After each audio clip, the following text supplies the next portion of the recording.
जय हिंद दोस्तों, मैं नवीन कुमार आप सभी लोगों का करता हूं स्वागत आपके अपने nursing channel SS nursing classes में।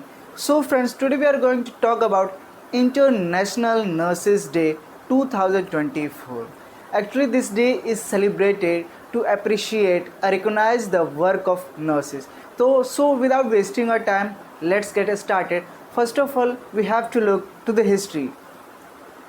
So, in 1953, in what? In 1953, Dorothy Sutherland, a official of US Department of Health, Education and Welfare, connected to the President D.D. Eisenhower and proposed to celebrate Nurses Day. But at that time, this proposal is not accepted. जब 1953 में जब Dorothy Sutherland जब US के president के पास गए, means कि America के president के पास गए कि हम नर्सेस डे मना सकते हैं, ठीक है, उन्होंने एक प्रपोजल रखा, बट उस टाइम इस पर कोई सुनवाई नहीं हुई। एंड जब आईसीएन वर्ड क्या, इंटरनेशनल काउंसिल ऑफ नर्सिस, ठीक है, जब आईसीएन जब बना, ठीक है, तो 1965 में they celebrate first time they celebrate this day, means what, nurses day means 1965 में सबसे पहली बार नर्सिस डे मनाया गया। But there was no any date fixing, उस टाइम कोई भी डेट फिक्स नहीं था। सो इन जनवरी इन 1974, हमेशा याद रखना ये बहुत ही स्पेशल साल है। इन 1974 12th May, in January 1974 12th May was officially declared as the International Nurses Day. What? International Nurses Day. तो 1974 मीन्स टू से इन 1974 में ये डिसाइड किया गया इन जनवरी दैट कि 12th मई को हम लोग क्या मनाएंगे, इंटरनेशनल नर्सेस डे, जो कि पूरे विश्व भर में in all over the world we are going to celebrate nurses day. उस दिन ये फैसला लिया गया because on this date Florence Nightingale was born. क्या है कि इस दिन जो फ्लोरेंस नाइटिंगेल थी उनका जन्म हुआ था। अब आपके दिमाग में क्वेश्चन आएगा, why only Florence Nightingale? Florence Nightingale की क्यों इनसे पहले कोई नर्स नहीं हुई? सो हम लोग फ्लोरेंस नाइटिंगेल के बारे में थोड़ा सा जानेंगे। Florence Nightingale was born on 12 May 1822 in Italy. या तो इनका जन्म 12 मई 1820 में इटली में हुआ। And she was an English social reformer and statistician. वो क्या थी? इंग्लिश सोशल रिफॉर्मर थी और स्टैटिशियन थी, मतलब अलग अलग स्टैटिक्स पे वो क्या करती थी, वर्क करती थी और स्टैटिक्स बनाती भी थी। And she also a founder of modern nursing. She was also a founder of modern nursing. याद रखना, मॉडर्न नर्सिंग की जननी कौन है?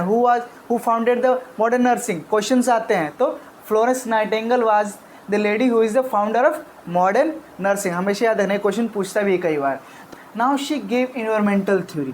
इनका सबसे फेमस थ्योरी कौन सा है? Environmental theory. What is environmental theory? Environmental theory क्या है? तो इन्होंने जो इन्वायरमेंटल थ्योरी दिया तो इसमें मेनली इनमें सैनिटेशन का ख्याल रखा। मीन्स टू से अगर इन्वायरमेंट का अगर आपको सपोर्ट है तो आप बहुत ही जल्दी, as soon as you can recover yourself, recover your health, you can regain your health. इनका कहना था कि अगर इन्वायरमेंट अगर साफ़ सुथरा है, मीन्स टू सैनिटेशन, एकदम प्योर एयर है, ventilation is good, when water supply is good, the quality of water is good, and the sanitation, the जो आसपास का जो माहौल है साफ़ सुथरा है, ठीक, तो it will help you to regain your health as soon as possible. आगे हम लोग बात करते हैं। She acquired a name lady with lamp. She acquired a name lady with lamp. It is also, ये भी पूछता है कि who is lady with lamp? Lady with lamp कौन? तो कौन है? Florence Nightingale. During Crimean war in 1853 to 1856। ये जो टाइम पीरियड है 1853 टू 1856, ये क्या है? क्रीमियम वॉर का टाइम पीरियड है। कौन से वॉर का? क्रीमियन वॉर का। अब इस क्रीमियम वॉर के बारे में हम लोग जानेंगे। क्रीमियम वॉर क्या था? ये रशिया के और ब्रिटेन, टर्की और फ्रांस, ये तीन एक तरफ और रशिया अकेला, इनके बीच क्या हो रहा था? वॉर चल रहा था। उसी वॉर को नाम दिया गया क्या? क्रीमियम वॉर। एक ये मुद्दा ही काफ़ी अलग हो जाता है, जहाँ पे ये लोग ऑर्थोडॉक्स क्रिश्चियन और कैथोलिक जो क्रिश्चियंस थे वो लोग मेनली होली जो स्प्रेन थे उसके लिए वो लोग ज़मीन के लिए क्या कर रहे थे, झगड़ रहे थे कि कौन इसको कंट्रोल करेगा। तो वो अलग था, लेकिन उसके लिए क्या, जो ऑर्थोडॉक्स जो थे क्रिश्चियन उसका सपोर्ट कौन कर रहा था, रशिया। और जो कैथोलिक क्रिश्चियंस थे, जो कैथोलिक, उनका सपोर्ट कर रहा था फ्रांस। और जो होली जो प्लेसेस थे उनका कंट्रोल किसको मिल गया था, फ्रांस को। इसी के लिए झगड़ा कौन कर रहा था, रशिया। तो उस टाइम चल रहा था बहुत वॉर। तो उस वॉर के दौरान बहुत सारे सैनिक जो थे ब्रिटेन के, शी इज़ फ्रॉम ब्रिटेन, तो ब्रिटेन के जो काफ़ी सारे सैनिक थे वो क्या हो रहे थे, मारे जाते, सोल्जर्स आर किल्ड। और दे आर जो डेथ रेट था ना वो काफ़ी ज़्यादा था उस टाइम, जो ड्यूरिंग द क्रीमियन वॉर।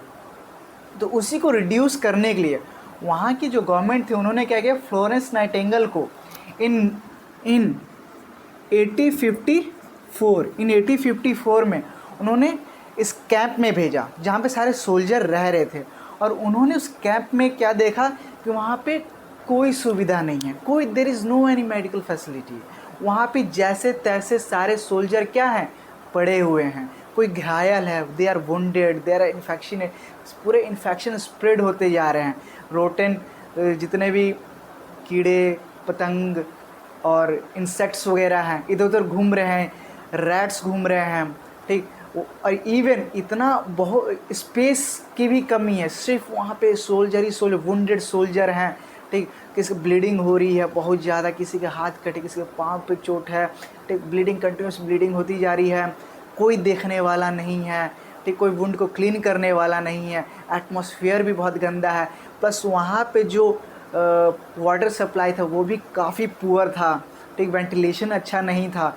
तो ये सारी चीज़ों को जो फ्लोरेंस नाइटिंगेल ने देखा, तो फ्लोरेंस नाइटिंगेल ने अपना इन्वायरमेंटल थ्योरी अप्लाई किया और उन्होंने good ventilation, good water supply, means to से प्योर, गंदा नहीं, क्योंकि उस टाइम जो वहाँ पे वाटर सप्लाई था वो अनहाइजीनिक था, ठीक। उसके बाद से सैनिटेशन का खासकर ख्याल रखा, पूरा जो कैंप था और जो वहाँ पे एक ही हॉस्पिटल था पास में, उसको क्या किया, पूरा सैनिटाइज़ करवाया, साफ़ करवाया, प्रॉपर बेडिंग की, ठीक। और उसको पूरे एक स्टैटिक्स के रूप में क्या कर सारे सोल्जर को एक रो में लगाया, ठीक है। उन्होंने मैं कि चीज़ों को काफ़ी हद तक एक कहते हैं ना सिस्टमेटिक किया चीज़ों को, जिसने क्या किया, सोल्जर को जल्द से जल्द हील होने में क्या किया, हेल्प किया। उसके बाद से जैसे काफ़ी से वुंडेड थे तो उनके इन्फेक्शन को साफ़ करना, पट्टी करना, ठीक। तो जो फ्लोरेंस नाइटिंगेल थी ये और इनके 38 नर्स जिनको इन्होंने ट्रेन किया था वो लोग वहाँ पे आए हुए थे और उन्होंने उनकी सेवा की। तो जो अनकॉन्शियस जो सोल्जर हुआ करते थे, जो रात में एकदम अंधेरा रहता था, तो जो फ्लोरेंस नाइटिंगेल है वो एक लैम्प के साथ, एक लांटन के साथ आती थी और उनके जो मरहम पट्टी करके जाती थी। तो उनको जो अनकॉन्शियस होते थे वो अनकॉन्शियस हो जाते थे, उनको पता नहीं लगता था कौन आया कौन गया, बट एक लांटेन लेके लेडी आई वो उनको पता लगता था। तो और सुबह उठते थे तो लोग देखते थे कि उनकी जो वुंड थी वो क्या हो गई, पूरी क्लीन हो चुकी है, पट्टी हो चुकी है। तो इसलिए उन्होंने कहा कि एक लेडी विद लैम्प एक आती है परी की तरह, वो क्या करती है, हमको हील कर देती हैं। तो वहीं से इनका नाम क्या पड़ गया, lady with lamp. Remember, lady with lamp का आपको कॉन्सेप्ट समझ में आया कि lady with lamp Florence Nightingale को क्यों कहा जाता है। तो इसी वजह से, क्योंकि वो लोगों ने उनको नाम दिया कि एक लेडी आती है विद लैम्प और हम लोग को हील कर देती है। और सुबह उठते हैं तो एकदम सारे जितने हमारे वुंड होते हैं वो क्या होते हैं, बाय द बैंडेज कवर रहते हैं ना। और इस चीज़ का दोस्तों, इस चीज़ का इतना प्रभाव पड़ा, द इन्वायरमेंटल थ्योरी का इतना प्रभाव पड़ा कि she decreases the mortality rate of allied forces. Allied forces कौन सा, टर्की, फ्रांस, ब्रिटेन, जो अलाइड फोर्सेस थे उनको, उनकी जो मोर्टेलिटी रेट थी 42% से 2% पे ला दी, 42% से 2% पे ला दी, ठीक। तो सोच रहे कितना रिमार्केबल वर्क उन्होंने किया, जहाँ पे 42% मोर्टेलिटी, मतलब 42% लोग जो सैनिक थे मर रहे थे उसको घटा के उन्होंने कितना कर दिया, 2%। Now, and she also established the first nursing school at saint Thomson hospital in London. तो इनके ऐसे और भी सारे अचीवमेंट हैं, लेकिन जो मेन जो सब लोग कहानी जानते हैं, जो अचीवमेंट जानते हैं वो ये है कि इसी के चलते क्या, मतलब एक अचीवमेंट, एक बहुत बड़ी बात होती है कि आप मोर्टेलिटी रेट को एकदम से क्या करें, घटा दें, मतलब लोगों की आप एक जान बचाते हो तो बहुत बड़ी बात होती है। और यहाँ पे इन्होंने सोच रहे हो 42% पीपल्स की क्या की, मीन्स टू से 42% है तो 40% जो सोल्जर हैं उनको उन्होंने क्या हील अप किया, मोर्टेलिटी को कम किया। तो सोचो इसमें कितनी बड़ी बात है ये। तो इनके इन्हीं सब अचीवमेंट्स के चलते जो 12th में है, 12th में जो डेट है इसको चूज़ किया गया as a what, to celebrate international nurses day. What? International nurses day. I hope आपको कॉन्सेप्ट समझ में आएगा कि why we are celebrating the international nurses day on 12th में। Is it okay? So we talk about the theme 2024 of International Nurses Day. So that the economic power of care, the economic power of care is the theme of 2024. The economic power of care. So according to Dr. Pamela Cipriano, the president of ICN, International Council of Nursing, despite being a backbone of healthcare means to say, जैसा कि आप लोग जानते हैं कि जो nursing है, चाहे जो नर्सिस वो क्या है, पूरे मेडिकल फील्ड की बैकबोन है।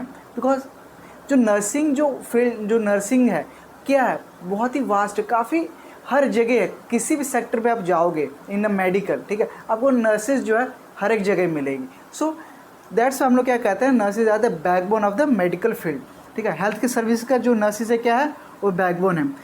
Nurses often faces financial constraints and social undervaluation. कहने का मतलब फिर भी जो नर्सिस को जो एक फाइनेंशियली, नर्सिंग में जो फाइनेंशियल कमी है वो अभी भी है, ठीक। और जो वैल्यूएशन जो होना जो सोसाइटी में जो नर्सिंग का जो ओहदा होना चाहिए, कहीं ना कहीं उसको आज भी अंडर एस्टिमेट किया जा रहा है। अंडर वैल्यूएशन क्या किया जा रहा है, अंडर एस्टिमेट। जो एक वैल्यू होना चाहिए नर्स का, एक नर्सिंग प्रोफेशन का इन द सोसाइटी, वो क्या अभी भी नहीं है। तो इसका मेन एम क्या है, जो the economic power of care है, what is the main aim. तो according to doctor Pamela, the aim is to reshape the perception and demonstrate how the strategic investment in nursing can bring considerable economic and societable benefit. Means to say कि जो perception है उसको reshape करना चाहती है about the nurses. जो nurses और nursing के प्रति जो सोसाइटी का और जो लोगों का परसेप्शन है, she want to change, she want to reshape it. उसको क्या करना चाहती हैं, रीशेप करना चाहिए और डेमोन्स्ट्रेट करना चाहती हैं कि स्ट्रेटजिक वे में अगर नर्सिंग फील्ड में अगर इन्वेस्टमेंट किया जाए तो कैसे वो लोगों के लिए एज ए इकोनॉमिक और सोसाइटी के लिए कैसे एक लाभदायक बेनिफिट के रूप में कैसे हो सकता है। जैसे कि नर्सिंग को जितना एडवांस किया जाएगा, ठीक, वो ऑलवेज़ क्या हेल्थ सेक्टर में लोगों के लिए क्या होगा, बेनिफिट होगा ही होगा। तो उनके कहने में कि अगर स्ट्रेटजिक रूप से अगर इन्वेस्टमेंट किया जाए इन द फील्ड ऑफ नर्सिंग, तो नर्सिंग का जितना जैसे मॉडर्न नर्सिंग आया, एडवांसमेंट हुआ, तो मोर्टेलिटी रेट को घटाने में क्या हुआ, कमी हुई।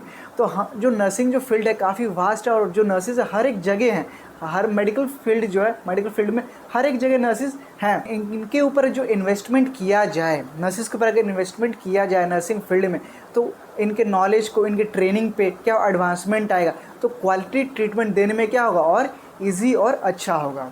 तो that is the mean of what, economic power of care. अब हम लोग बात करते हैं the significance of the day. इस दिन का क्या महत्व है और इस दिन लोग क्या करते हैं। तो mainly to honour the contribution of nursing in the health care. जो नर्सिंग का जो कंट्रीब्यूशन है इन द हेल्थ केयर, उसको सम्मानित करने के लिए लोग सेलिब्रेट करते हैं international nurses day. To train and educate the nurses for the welfare of patient. Patient के कल्याण के लिए नर्सिस को क्या करते हैं, ट्रेन करते हैं, एडुकेट भी करते हैं इस दिन।